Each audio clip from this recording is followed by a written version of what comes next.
تبارك الذي بيده الملك وهو على كل شيء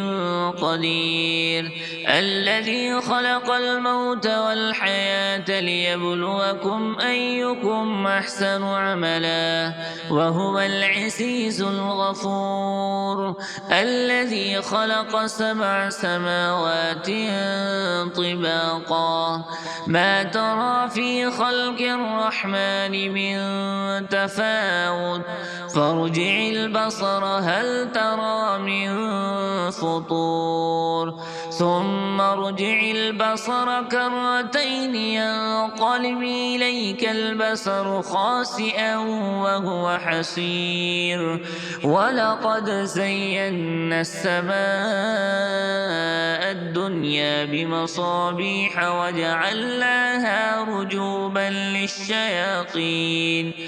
وجعلناها رجوما للشياطين وأعتدنا لهم عذاب السعير وللذين كفروا بربهم عذاب جهنم وبئس المصير إذا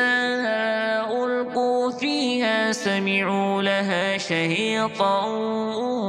وهي تفور تكاد تميز من الغيظ كلما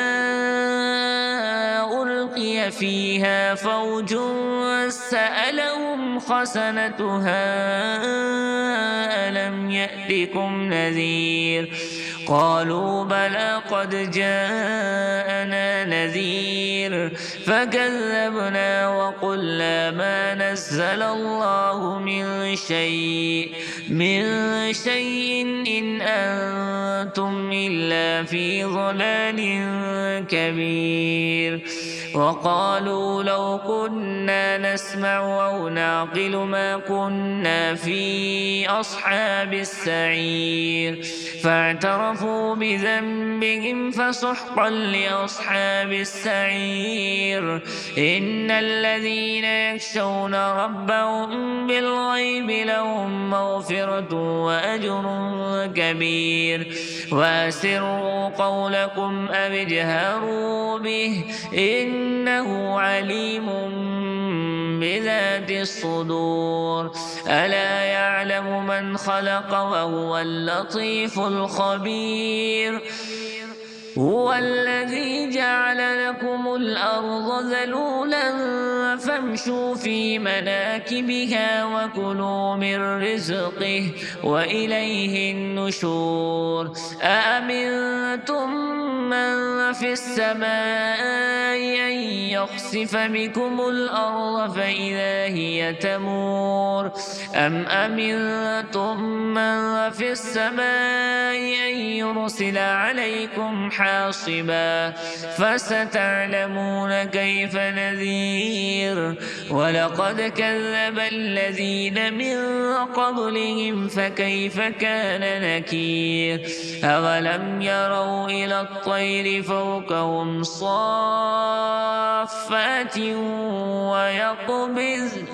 ما يمسكون إلا الرحمن إنه بكل شيء بصير أمن هذا الذي هو جند لكم ينصركم من دون الرحمن إن الكافرون إلا في غرور أمن هذا الذي يرزقكم من أمسك رزقه بل لجوا في عتو ونفور أفمن يمشي مكبا على وجهه أهدى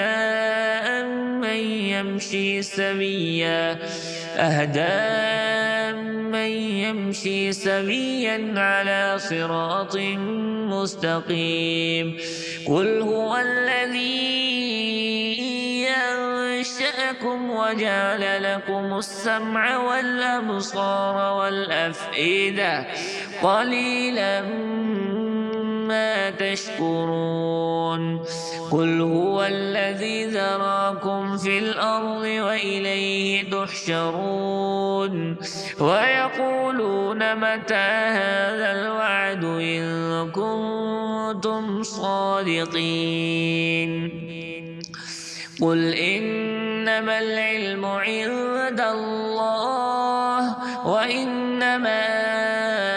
أنا نذير مبين فلما رأوه زلفة سيئت وجوه الذين كفروا وقيل هذا الذي كنتم به تدعون قل أرأيتم إن أهلكني الله ومن معي أو رحمنا فمن